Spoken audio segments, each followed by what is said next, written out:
Hello everyone, welcome back to another episode of r/ProRevenge. In today's episode, don't mess with the trash man. Dealing with the locker thief in high school. My principal tried to get me fired, so I got her fired from the district. Before we get started, make sure to subscribe so you will never miss a video. So let's get started. Don't mess with the trash man. Long-time lurker of this sub, first-time poster. I think I write quite well for a former garbage collector, so here goes with the story.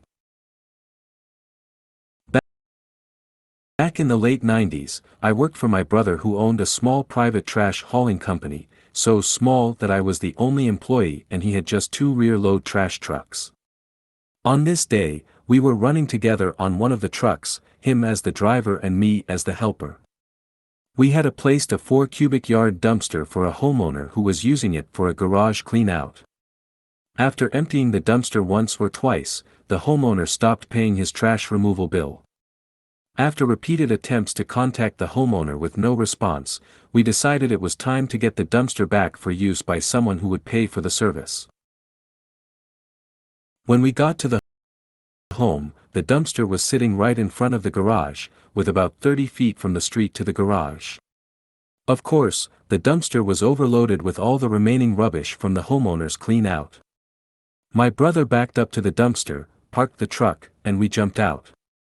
We knocked on the doors to the house to see if anyone was home who we could talk to, or if there was a payment taped to the door, but no one answered and there was no payment. With no response, we proceeded to empty the dumpster into our truck. Most times we were considerate and picked up trash that fell onto the ground while emptying a dumpster, but today we let it fall without the slightest concern. It took less than 5 minutes to load the truck with the contents of the dumpster. Once the dumpster was empty, my brother jumped into the truck and we left with the dumpster, with me riding on the back of the truck. However, as we pulled out of the driveway, I was unlatching a turnbuckle that kept the truck's tailgate mounted firmly to the truck's body. Once on the street, my brother stopped so I could drop the dumpster to the ground. As he reversed the truck into the homeowner's driveway, I was unlatching the turnbuckle on the other side of the truck. As soon as truck came to a stop in front of the garage where the dumpster once stood, I was already at the outside controls of the truck, pulling the handle to raise the tailgate. In one swift motion, I then pulled the other handle, the one that pushed the blade inside the trash truck to the rear, ejecting the trash that once was in the dumpster back onto the homeowner's driveway. See, when we had come for the dumpster, we had just come from the landfill, so the truck had been empty. All the trash in the truck had come from the homeowner's dumpster. We unloaded the truck in about 15 seconds. As we pulled out of the driveway, I jogged alongside the truck, simultaneously pushing both handles to retract the blade and lower the tailgate. I quickly latched the turnbuckles and reattached the dumpster to the truck. After I jumped back into the truck, we drove off, but we noticed movement behind us. A couple teens who had been inside the house had jumped into a car and were giving chase to us. We paid them no mind. When we got back to the shop, the teens confronted my brother about the mess we had left in their driveway. After asking if they were the homeowner and hearing they were the homeowner's kids, my brother told them he was not talking to them. He told them to have the homeowner contact our lawyer. Since they were trespassing, we shooed them off our property. The bill went to collections, with an unknown resolution. But we got our dumpster back. Dealing with the locker thief in high school. This was back in the early 2000s, probably 2003 to 2004 school year. Throughout the entire year there was a crime wave of people having things stolen out of their locked lockers. Not everyone, but enough that everyone knew someone it happened to. The school's only defense about this was that it was our fault for sharing locker combos with our friends. They also charged us every time we had to get the combination changed on a locker, like after a theft for instance, because it was assumed to be our fault. Well, I had my graphing calculator taken out of my locker. I also never gave out my combination to anyone. Mostly because my friends were jackasses and we pulled sh*t on each other all the time. So I was out $150 for the calculator and another $150 to change the combination, getting a locksmith to change out the lock. This is 2003 money, so it's a bit more than now. To anyone who has ever had to buy a TI-86 in 2003 or 2004, you'll know how much the things cost. Well, my dad was drinking buddies with one of the county detectives. I'll call him Detective Buddy and/or Uncle Buddy. He went in to talk to the school about these string of thefts going on so he could get the security camera for the day my calculator went missing and got completely brushed off as it was a non-existent problem, and he must have given out his locker combination. The principal told him he would need a warrant to get the camera footage. Then when he got the warrant, the school fought the warrant in court, citing student privacy. Cue the pro-revenge. Detective Buddy shows up at our house with a laptop in a laptop bag. He's like, "Throw this in your locker and tell everyone you know about your brand new laptop." Okay. Sure, Uncle Buddy. 3 days later, I show up at my locker between classes and the laptop is gone, the bag too, nowhere to be seen, as is a 24-ounce bottle of Coke and possibly some pens. I take my phone out and text him that the laptop got taken. Stand by for the sh*t show. "Oh, and you reported the theft to the police, FYI, he replies back. Okay, I reply, confused. I got about the rest of my day and I don't hear anything back. The following morning, Detective Buddy comes to the school with 3 uniformed officers and pull a student, Dave, out of class, as well as his mom, who works in the front office. The principal is pissed. I don't actually hear the cops, but the principal is pissed to no end that he had the audacity to accuse them of theft and he couldn't just take them out of his school, etc. Well, turns out there was a tracker in the laptop bag and Uncle Buddy got a warrant to search a particular house. The laptop had a value of over $1,000, making it a felony. The next afternoon he set up a tent with a table just outside of school grounds.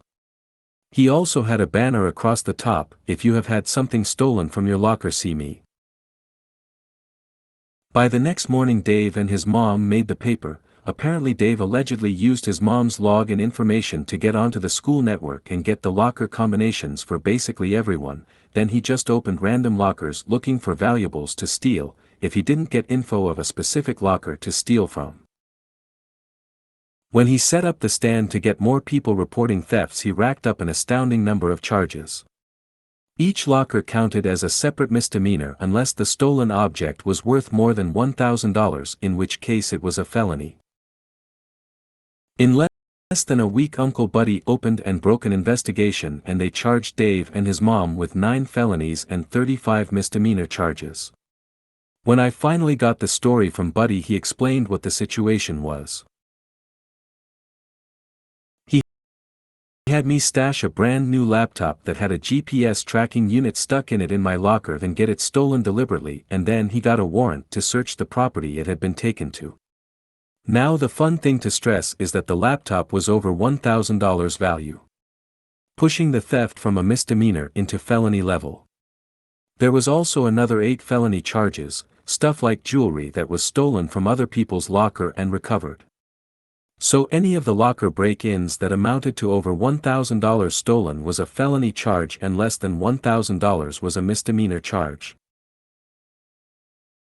Cool thing was that because the calculator and the laptop were spare days, and the combination changed between the days, he caught a felony and a misdemeanor charge off me alone. The 9 felony thefts ended up in the $12,000 range total, and the 35 misdemeanor charges were somewhere in the range of $3,000 total in value. Now that's an awful lot of stuff stolen, but I need to stress that this is only what was proven stolen. Like, this is what they caught him with in his possession that they could trace back to someone. They also didn't let them plead to anything. it was Pottingville's highest-profile crime in years and without a doubt one of the worst crime sprees the county had seen in decades. Next up on the revenge. Everyone who had been charged $150 get their locker combinations changed sued the school district in a class action lawsuit. The justification was that the school did nothing to investigate the 44, proven, and more than likely 200-plus cases of locker theft and then charged money to get the locker combinations changed. There was 218 people in the class, and in total everyone got $85 after attorney's fees. The principal also lost his job for being a bonehead and not bothering to attempt to deal with the massive problem that was reported to him going on at the school. The fun thing I need to point out is that the school brought in a locksmith to change out the locks. That's why they justified charging $150. Well, the school already paid the $150 a locker, but they also had to return $100 per locker, meaning that they were out $21,800 plus their legal fees for that class action suit.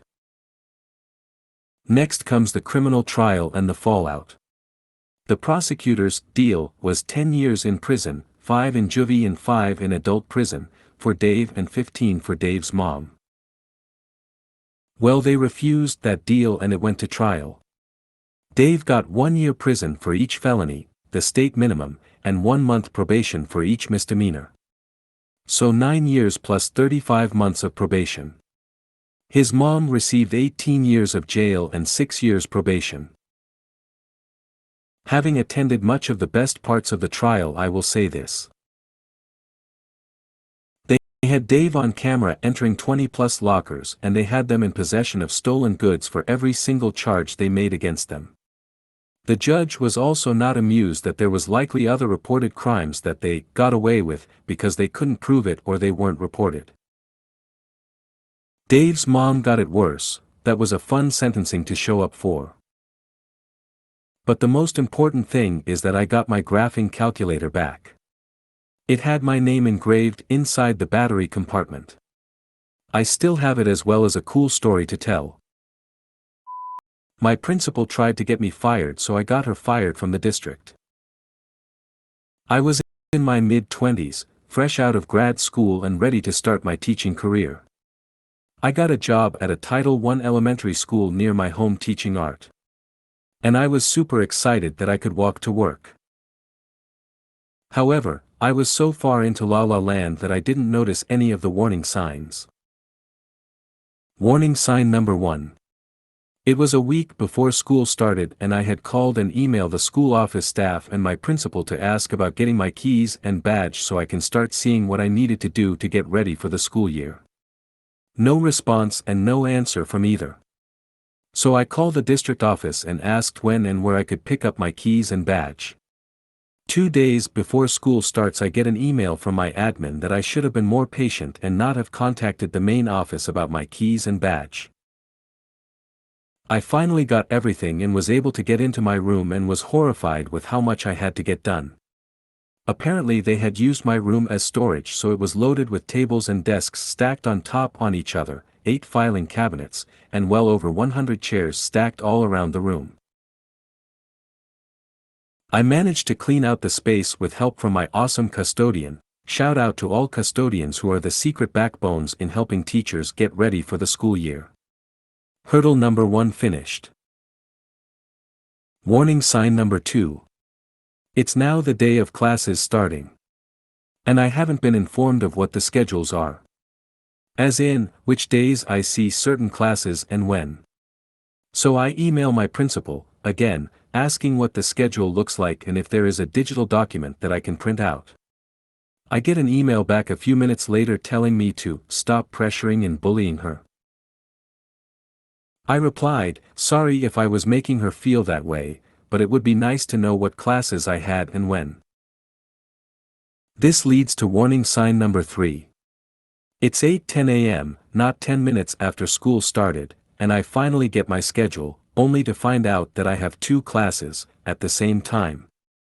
Note my school isn't huge, but we still had 14 classes serving kinder 6th grade, so I was having at least 46 kids in one classroom by myself. Moreover, I had 7 45-minute periods a day and saw every class every day of the week, with only a 30-minute lunch. My lunch was when I was on lunch duty. I asked my principal if there was any way we could adjust the schedule, so I had time to plan and get the classroom ready for the next class and wouldn't lose instruction time getting things ready as the new class was coming in.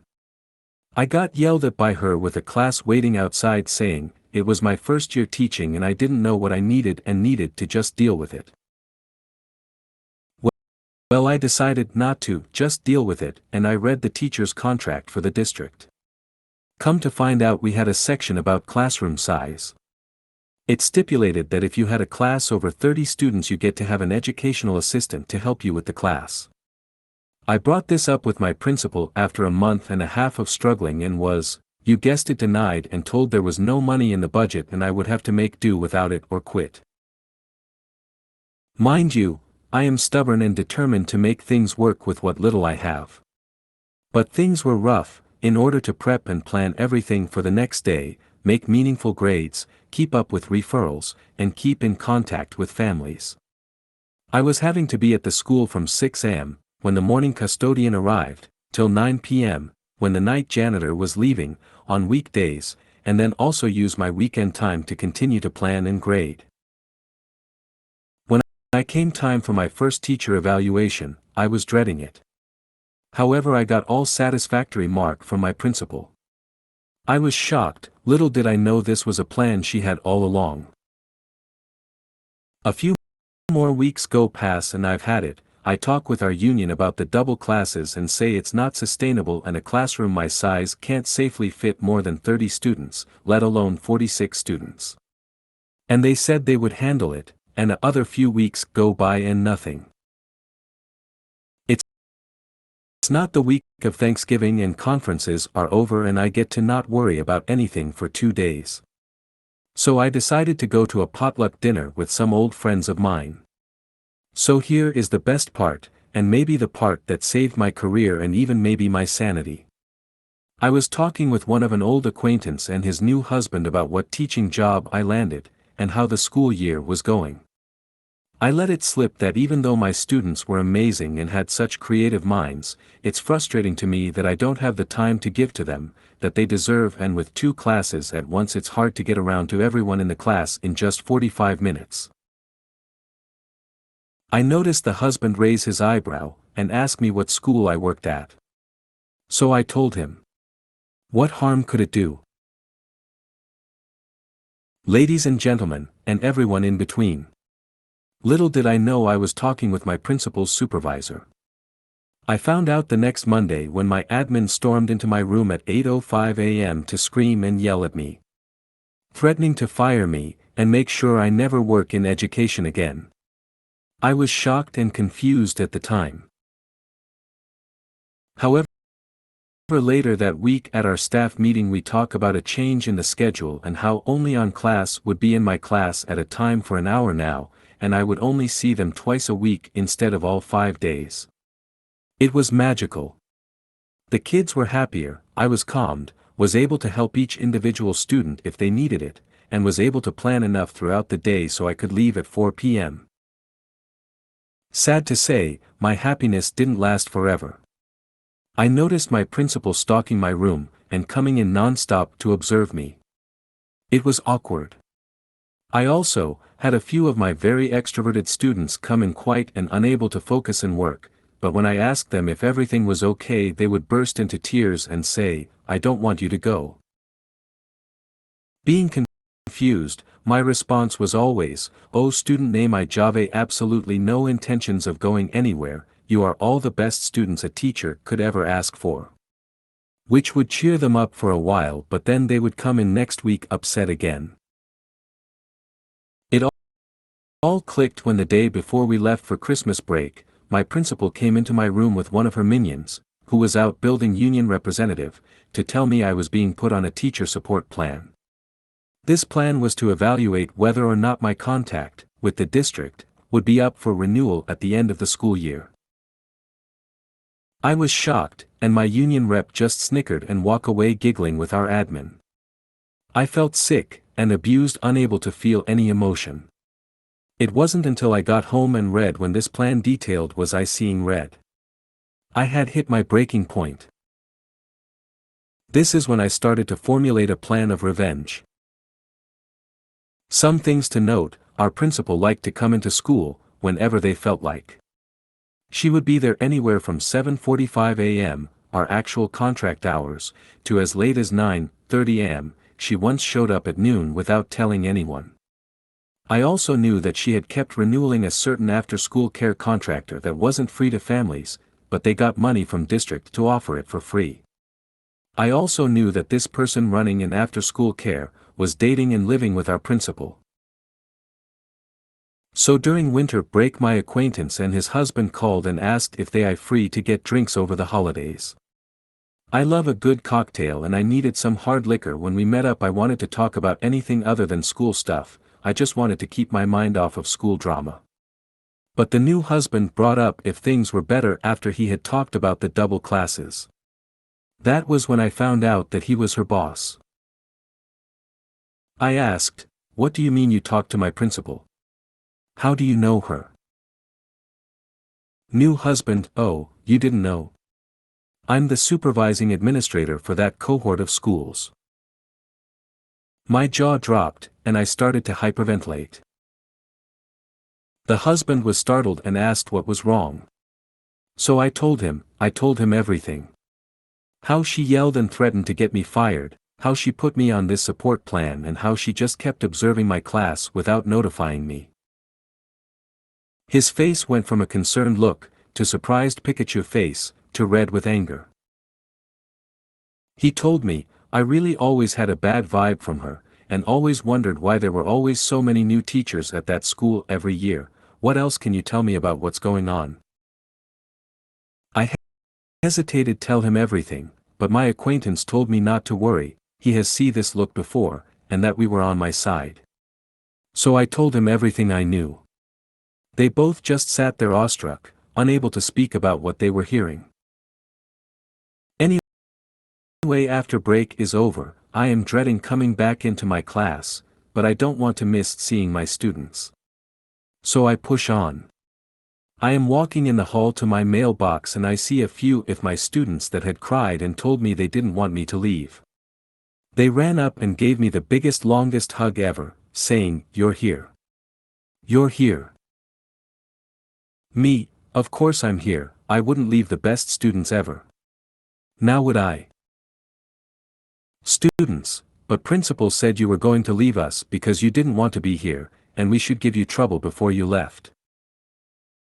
Me, trying to hold my rage: "Oh, maybe she talking about how I was leaving for visit family over the break. No need to worry, I'm still here."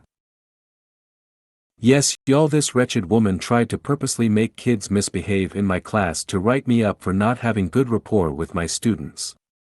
I was beyond livid. So next time I have class with that student, I asked them if they could make a comic book of the conversation they had with my principal when she told them I was leaving.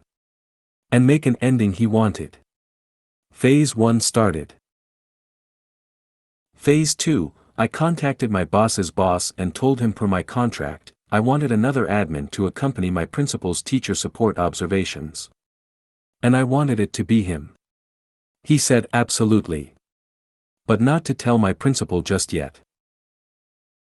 The first day of my observation comes, and she walks in without a notebook, or anything to take any sort of notes.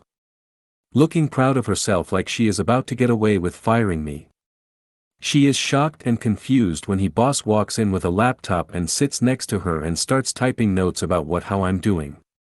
She stumbles around and comes to ask me for a notepad to take notes, and I tell her I don't have an extra notepad, but I so have some poster paper. We were making movie poster of a movie we would star in to go without comic books. And that I hope you can be better prepared next observation as to not disrupt my class and take time away from their institutional time. Boss just smirked.